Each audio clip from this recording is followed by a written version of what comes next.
Hello everyone, स्वागत है आपका रेप्लिका वर्ल्ड में। आज हम पढ़ने वाले हैं क्लास 6 साइंस का chapter 4 which is getting to know plants. इस चैप्टर में हम लोग पढ़ने वाले हैं प्लांट्स के बारे में, क्योंकि यहाँ पर क्लास 6 के बच्चों को प्लांट्स से इंट्रोड्यूस कराया जा रहा है, तो उसी तरीके से हम इस चैप्टर में प्रोसीड करेंगे। सबसे पहले प्लांट्स के एक्सटर्नल अपीयरेंस के बेसिस पर प्लांट्स को कितने टाइप्स में डिवाइड किया जा सकता है, ये हम पढ़ेंगे। उसके बाद हम पढ़ेंगे कि प्लांट में कौन कौन से डिफरेंट पार्ट्स होते हैं। बहुत सारी एक्टिविटीज़ इसमें मेंशन करी हुई हैं। अगर आप एक टीचर हैं तो वो एक्टिविटीज़ आप करा सकते हैं। अगर आप एज टीचर बनने के लिए प्रेपरेशन कर रहे हैं तो वो एक्टिविटीज़ फिर भी आपको पढ़नी चाहिए, क्योंकि क्वेश्चंस कहीं से भी आ जाते हैं। तो उसके बाद हम प्लांट के डिफरेंट पार्ट्स के बारे में पढ़ेंगे, जैसे स्टेम के बारे में पढ़ेंगे, स्टेम के फंक्शन के बारे में पढ़ेंगे, लीफ के पार्ट्स, लीफ के फंक्शन, फ्रूट के पार्ट्स, फंक्शन, फ्लावर के पार्ट्स, फंक्शन। ठीक है, ये सारी चीज़ें हम पढ़ेंगे। तो आज इस वीडियो में हम आधा चैप्टर कवर करेंगे, बिकॉज ये चैप्टर थोड़ा सा बड़ा है। ठीक है, क्योंकि अगर हम पूरा चैप्टर कवर करेंगे तो बहुत टाइम हो जाएगा, यानी कि बहुत बड़ी हो जाएगी ये वीडियो। हाफ चैप्टर कवर करेंगे, हाफ चैप्टर हम नेक्स्ट डे कवर करेंगे। तो चलिए शुरू करते हैं। तो जब हम इस चैप्टर की शुरुआत करते हैं तो सबसे पहले हमें एक प्लांट दिखाई देता है, एक अच्छा सा डायग्राम दिखाई देता है। इस डायग्राम में प्लांट्स के डिफरेंट पार्ट्स शो किए हुए हैं। जैसे कि अगर नीचे से स्टार्ट करते हैं तो सबसे पहले जड़ें आती हैं, यानी रूट्स आती हैं। ठीक है, प्लांट की रूट्स होती हैं, हमें पता है रूट्स जो होती है सॉइल के अंदर होती हैं हमेशा। कुछ एडवेंटिशियस रूट्स होते हैं जो सॉइल के बाहर भी हो सकती हैं, जैसे प्रॉप रूट वगैरह। बट वैसे जनरली जो नॉर्मल रूट्स होती हैं वो प्लांट के अंदर ही, सॉइल के अंदर ही होती हैं। ठीक है, कुछ रूट्स होते हैं जो सॉइल के बाहर हो सकते हैं, जैसे प्रॉप रूट। अब यहाँ पे रूट्स का हमें पता ही है, रूट्स का क्या फंक्शन होता है। वाटर और मिनरल को एब्जॉर्ब करती हैं रूट्स सॉइल से, और फिर रूट के थ्रू ही वो जो वाटर और मिनरल्स हैं वो स्टेम को मिलते हैं, और स्टेम के थ्रू वो लीफ को और अदर पार्ट्स को मिलते हैं। इसके बाद फिर आप यहाँ पे देख सकते हो, ऊपर की तरफ बढ़ेंगे तो ये स्टेम आपको दिख रही है। स्टेम पे आपको लीफ दिखेंगी। लीफ जहाँ से अटैच होती हैं उस जगह को नोड कहते हैं। ठीक है, और जो दो नोड्स के बीच का एरिया होता है उसको इंटरनोड कहते हैं। ये आप देख सकते हैं यहाँ पे।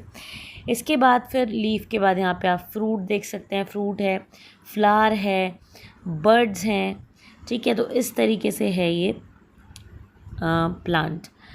इसके बाद देखिए, अब प्लांट को मॉर्फोलॉजिकली, यानी देखने में कोई भी प्लांट कितना लंबा है, ठीक है, उसकी जो स्टेम है वो सॉफ्ट है या हार्ड है।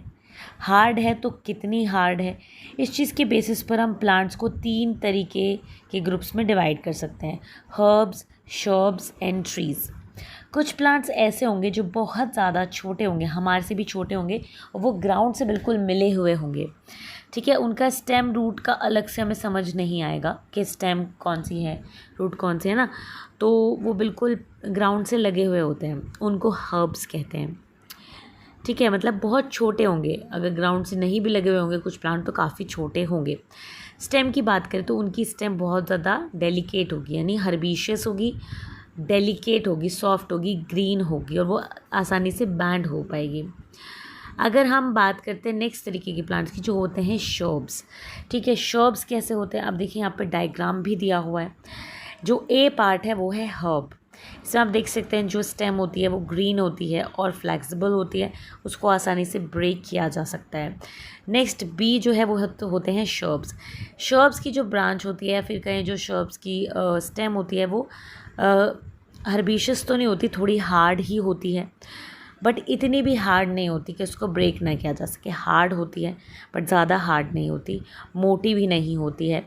प्लस जो स्टेम जहाँ से स्टार्ट होते हैं वहीं से इसकी फर्दर ब्रांचेस भी स्टार्ट होती हैं, इसलिए ये एक झाड़ जैसा स्ट्रक्चर बन जाता है, और इन्हीं को ही श्रब्स कहा जाता है। आप बी डायग्राम में यहाँ पे देख भी सकते हैं श्रब्स को, ये हर्ब्स हैं। इसके बाद ट्री की अगर बात करें तो ट्री का हमें पता ही है कि इसकी जो स्टेम होती है वो वुडी होती है, लकड़ी की होती है, ठोस होती है, और जो ब्रांचेस होती हैं वो काफ़ी ऊपर जाके निकलती हैं, है ना। ऐसा नहीं है कि जहाँ से स्टेम स्टार्ट हो रहा है वहाँ से निकलेंगी, ऊपर जाके निकलती हैं, है ना। तो इस तरीके से ये ट्रीज़ होते हैं, और ट्रीज़ काफ़ी चौड़े होते हैं, बड़े होते हैं, हैवी होते हैं। ठीक है, अब यहाँ पे एक टेबल दी हुई है, उस टेबल में प्लांट्स को कैटेगराइज किया गया है, और हमें सब चीज़ों के बारे में बताना है। जैसे प्लांट है टोमेटो, तो टोमेटो की हाइट कैसे होती है, पहले कॉलम में लिखना, शॉर्ट होती है। स्टेम कैसा होता है, ग्रीन होता है, बिल्कुल होता है। टेंडर होता है यानी डेलिकेट होता है, तो हाँ होता है, ठीक है। इसके बाद थिक और हार्ड तो नहीं होता। इसके बाद ब्रांचेस कहाँ से निकलती हैं, तो branches at the base of the stem निकलते हैं, higher up on the stem निकलते हैं, तो higher up on the stem निकलती हैं, ठीक है। और कैटेगरी कैसी है, ये हर्ब है। मैंगो की बात करें तो वेरी टॉल है मैंगो का प्लांट, थिक होता है स्टेम और हार्ड भी होता है। कहाँ से निकलते हैं ब्रांचेस, हायर अप निकलती हैं, ठीक है। कैटेगरी क्या है, ट्री है। अब जैसे हर्ब वाला है, हर्ब वाले में हम बेस वाला भी कह सकते हैं कि बेस से भी निकलते हैं। वैसे जो बेस से निकलने वाली बात है वो ज़्यादातर जो होती है वो शर्ब्स में होती है, ठीक है। इसके बाद फिर लेमन की बात करें तो जैसे कि मतलब मान लीजिए हमारी हाइट है उसके आसपास ही, जैसे बच्चों की हाइट होती है उतनी होती है, ठीक है। जो स्टेम है वो हार्ड होता है और बेस से ही उसके वो निकलते हैं, ठीक है। तो यहाँ पर इसलिए ये शर्ब में आता है। तो बस शर्ब्स हर्ब्स के बारे में तो यही बात थी। नेक्स्ट फिर आता है कि कुछ ऐसे भी प्लांट्स होते हैं जो कि ना तो हर्ब्स होते हैं, ना ही शर्ब्स होते हैं और ना ही ट्रीज़ होते हैं। मतलब मैं आपको बता दूं, जैसे कुछ ऐसे प्लांट्स होते हैं जिनकी स्टेम बहुत वीक होती है, इसलिए वो सीधे नहीं खड़े हो पाते और वो ग्राउंड पर फैल कर चलते हैं। इसको बोलते हैं क्रीपर्स। क्या बोलते हैं, क्रीपर्स बोलते हैं, ठीक है। कुछ ऐसे होते हैं जो कि ऊपर तक चढ़ जाते हैं बट वो सहारा लेके चढ़ते हैं, जैसे कि बेल होती है ना, इनको बोलते हैं क्लाइंबर्स, ठीक है। आई होप कि ये वाली चीज़ आपको समझ आ गई होगी। नेक्स्ट है स्टेम।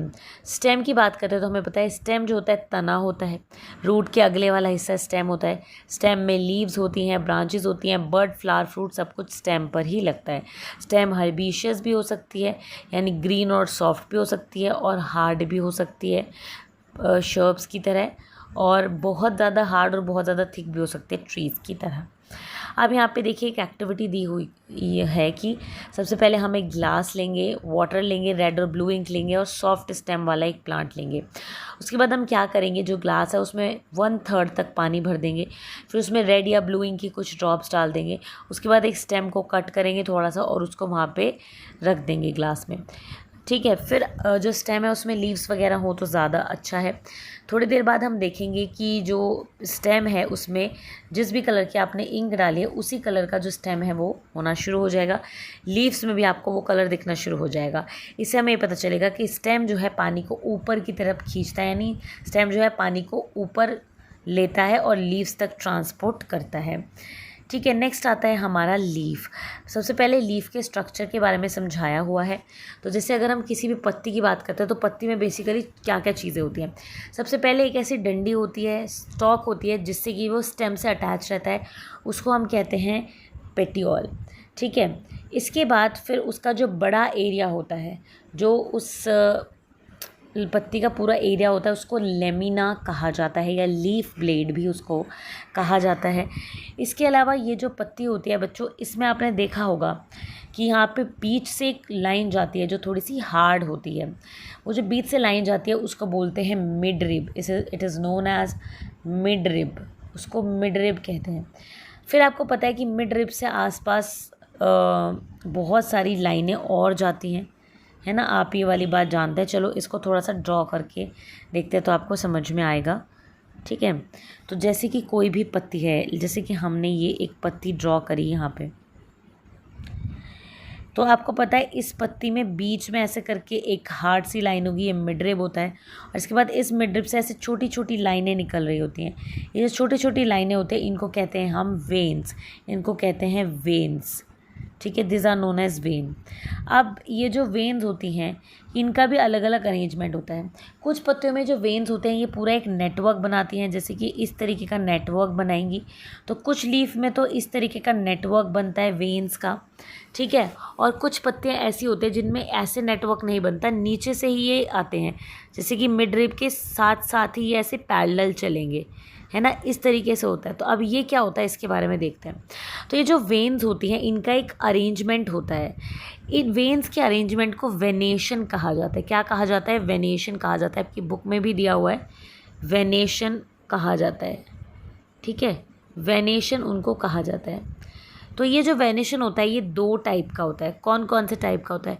एक होता है रेटिकुलेट वेनेशन। अगर जो लीफ है प्लांट की, ठीक है, अगर जो लीफ है प्लांट की उसमें जो वेन्स है वो एक नेटवर्क बना रही हैं, जैसे कि ये एक लीफ है, इस लीफ में जो वेन्स है वो ऐसे नेटवर्क बना रही हैं। अगर नेटवर्क बना रही है इस तरीके का, अगर आप देखिए इस तरीके का नेटवर्क बन रहा है, ऐसे करके नेटवर्क बन रहा है ना। मैंने यहाँ पे भी आपको बताया कि नेटवर्क अगर बन रहा है तो वो रेटिकुलेट वेनिएशन है। ठीक है, अगर नेटवर्क नहीं बन रहा है, बेस से ही आ रही है, जैसे कि ये लीफ है, ठीक है, और मिड रिब के बेस से ही बाकी वेन्स आ रही हैं, तो अगर मिड रिब के बेस से बाकी वेन्स आ रही हैं तो वो वेनिएशन है पैरेलल वेनिएशन। आई होप आपको समझ में आ गया होगा। ठीक है, अब यहाँ पे देखिए दिखा भी रखा है leaf with reticulate venation and leaf with parallel venation. आप अपने आसपास भी प्लांट्स देख सकते हैं जिसमें पैरेलल या फिर रेटिकुलेट वेनिएशन होता है, आपको आराम से देखने को मिल जाएंगे। ठीक है, अब देखिए यहाँ पे एक और एक्टिविटी के बारे में बताया गया है कि हम क्या करें, एक पौधा लें, डायग्राम भी दिया हुआ है, और उसके लीव्स को हम क्या करें, एक पॉलीथीन बैग से अच्छे से कवर कर दें, उसको टाइट कर दें, कुछ समय तक के लिए उसको रख दें। फिर हम देखेंगे कि जो पॉलीथीन है उसमें वाटर ड्रॉपलेट्स आने शुरू हो जाएंगे। यानी तो ऐसा क्यों होता है? ऐसा इसलिए होता है कि जो लीव्स होती हैं उनमें छोटे छोटे पोर्स होते हैं जिनको स्टोमेटा कहा जाता है। इन स्टोमेटा के थ्रू पानी का लॉस होता है, यानी वाटर इवेपोरेट होता है, वाटर बाहर निकलता है, वाटर वेपर की फॉर्म में बाहर निकलता है। तो लीव्स के थ्रू जब वाटर वेपर के फॉर्म में बाहर निकलता है तो उस प्रोसेस को हम ट्रांसपीरेशन कहते हैं। यहाँ पे लिखा भी हुआ है, water comes out of leaves in the form of vapour. water comes out from the leaves in the form of water vapor by a process called transpiration। इस वजह से क्या होता है कि वाटर वेपर की फॉर्म में रिलीज़ हो जाता है, बट जब हम पॉलीथीन बांध देंगे तो जो वेपर्स हैं वो एस्केप नहीं कर पाएंगे और वो कंडेंस हो जाएंगे और दोबारा से ड्रॉपलेट बन जाएंगे, और उन ड्रॉपलेट्स की वजह से जो पॉलीथीन है वो गीली होगी। तो इससे हमें पता चलता है कि लीव्स ट्रांसपायर करते हैं। ट्रांसपिरेशन यानी कि वो क्या करती हैं, वाटर का लॉस होता है वेपर की फॉर्म में। ठीक है, उसके बाद फिर ये हो गया। इसके बाद फिर एक और आता है स्टार्च टेस्ट। ठीक है, स्टार्च टेस्ट भी एक टेस्ट आता है। इसमें क्या है, एक्चुअली में क्या होता है, जो लीव्स होती हैं, अगर स्टार्च टेस्ट समझने से पहले हमें एक और चीज़ समझनी होगी जिसका नाम है फोटोसिंथेसिस। फोटोसिंथेसिस क्या होता है? फोटोसिंथेसिस एक ऐसी प्रोसेस होती है जहाँ पे प्लांट अपना फूड खुद बनाता है। ठीक है, प्लांट अपना फूड खुद बनाता है सनलाइट की हेल्प से। इसके लिए प्लांट को 2 रॉ मटेरियल्स चाहिए होते हैं। एक चाहिए होता है कार्बन डाइऑक्साइड CO2 और दूसरा चाहिए होता है वाटर H2O। तो कार्बन डाइऑक्साइड और वाटर को as a raw material use कर कर प्लांट्स अपना फूड खुद बनाते हैं और उस फूड का नाम होता है ग्लूकोज। C6H12O6 यानी ग्लूकोज उसका नाम होता है फूड का। ठीक है, इसके साथ साथ में एज अ बाय प्रोडक्ट यहाँ पे ऑक्सीजन भी रिलीज़ होती है। तो जो फोटोसिंथेसिस होते हैं वो प्लांट के ग्रीन पार्ट में ही हो सकती है, क्योंकि फोटोसिंथेसिस करने के लिए ग्रीन कलर का पिगमेंट चाहिए होता है जिसको क्लोरोफिल कहा जाता है। ठीक है, तो क्लोरोफिल के बिना ये प्रोसेस नहीं हो सकती, इसलिए ग्रीन पार्ट्स में ही ये होती है। बाय प्रोडक्ट के तौर पे ऑक्सीजन यहाँ से लिबरेट होता है। ठीक है, तो अब यहाँ पे जो ये फूड होता है, यानी जो फूड प्लांट ने खुद बनाया, ये स्टार्च की फॉर्म में पत्तियों में स्टोर रहता है, लीव्स में स्टोर रहता है, और जब भी प्लांट के किसी भी पार्ट को नीड होता है तो इस ग्लूकोज का इस्तेमाल करके ATP बना लिया जाता है और एनर्जी मिल जाती है। तो अब यहाँ पे एक एक्टिविटी दी हुई है, बहुत अच्छी है, टेस्ट फॉर स्टार्च। मतलब कि स्टार्च कैसे टेस्ट करें कि किसी भी प्लांट में स्टार्च है या नहीं। अगर हमें ये साबित करना है कि वो प्लांट फोटोसिंथेसिस कर रहा है तो उसकी लीव्स में स्टार्च होना चाहिए। तो स्टार्च की प्रेजेंस हमें टेस्ट करनी है। कैसे टेस्ट करते हैं? सबसे पहले एक टेस्ट ट्यूब ले लेंगे, उस टेस्ट ट्यूब में एक जो भी प्लांट हमें चेक करना है उसकी पत्ती लेंगे। तो एक टेस्ट ट्यूब लेंगे, उसमें प्लांट की पत्ती लेंगे और उसमें हम इथेनॉल लेंगे, यानी कि अल्कोहल लेंगे। फिर क्या करेंगे, ये जो टेस्ट ट्यूब है जिसमें इथेनॉल और लीफ है, इसको एक बीकर में रख देंगे। ठीक है, उस बीकर में हमने ऑलरेडी पानी लिया हुआ होगा, तो पानी लिए हुए बीकर में हम इस टेस्ट ट्यूब को रख देंगे और बीकर को हीट करना शुरू करेंगे, यानी इसको एक वाटर बाथ बना लेंगे और इसको थोड़ी देर तक हीट करेंगे। फिर आप देखेंगे कि जो लीफ का ग्रीन कलर है वो अल्कोहल में आ जाएगा और लीफ जो है समवॉट कलरलेस हो जाएगी। ठीक है, जैसे ही फिर ये कलरलेस हो जाएगी उसके बाद अब नेक्स्ट स्टेप के बारे में बात करते हैं। ठीक ठीक है, तो सबसे पहले हमने क्या किया, अल्कोहल वाली जो टेस्ट ट्यूब थी उसको बीकर में रख के उसको हीट किया जब तक कि जो ग्रीन कलर है वो टेस्ट ट्यूब में जो अल्कोहल है उसमें ना आ जाए। उसके बाद फिर हमें क्या करना है इसमें, उसके बाद फिर हमें ये जो लीफ है इसको बाहर निकालना है केयरफुली। उसके बाद हमें इसे पानी से धोना है कि take out the leaf carefully and wash it in water. ठीक है, उसके बाद फिर इसको वॉच ग्लास पे रख देना है। Then we have to pour some iodine solution over it. उसके बाद फिर इस लीफ पे हम आयोडीन सॉल्यूशन डाल देंगे। तो अगर ब्लू और ब्लैक कलर आएगा, ब्लू ब्लैक कलर आएगा, दैट मीन्स ये स्टार्च का टेस्ट जो है पॉजिटिव है। तो इस तरीके से ये जो है ये हमारा इसमें फोटोसिंथेसिस भी कंप्लीट हो जाता है। उसके बाद रूट के बारे में दिया हुआ है कि जो रूट्स होती हैं उनका काम क्या होता है। इसमें एक एक्टिविटी दी हुई है कि 2 प्लांट्स लें, 2 प्लांट्स को जड़ से निकाल लें पॉट से। उसके बाद एक प्लांट की रूट को काट कर नए गमले में लगाएं और दूसरे को एज इट इज़ लगाएं। उसके बाद उनको पर्याप्त पानी दें, सनलाइट आने दें। फिर आप थोड़े दिन बाद देखेंगे कि जो प्लांट ए था जिसकी रूट्स थी वो तो आराम से फल फूल रहा होगा, बट जो बी थी जिनकी रूट्स नहीं थी वो कमज़ोर पड़ जाएगा, क्योंकि रूट्स के थ्रू ही मिनरल्स और वाटर को एब्जॉर्ब किया जाता है। वाटर मिनरल के बिना कोई भी एक्टिविटी नहीं हो सकती। ठीक है, इसलिए हमें अपने प्लांट्स को टाइमली जो है वाटर करना चाहिए। ठीक है, तो इस तरीके से रूट के बारे में था। अब हम आगे चल के बाकी चीज़ों के बारे में भी पढ़ेंगे। तो जो बाकी चीज़ें हैं वो हम नेक्स्ट लेक्चर में पढ़ेंगे। तो आज के लिए सिर्फ इतना ही।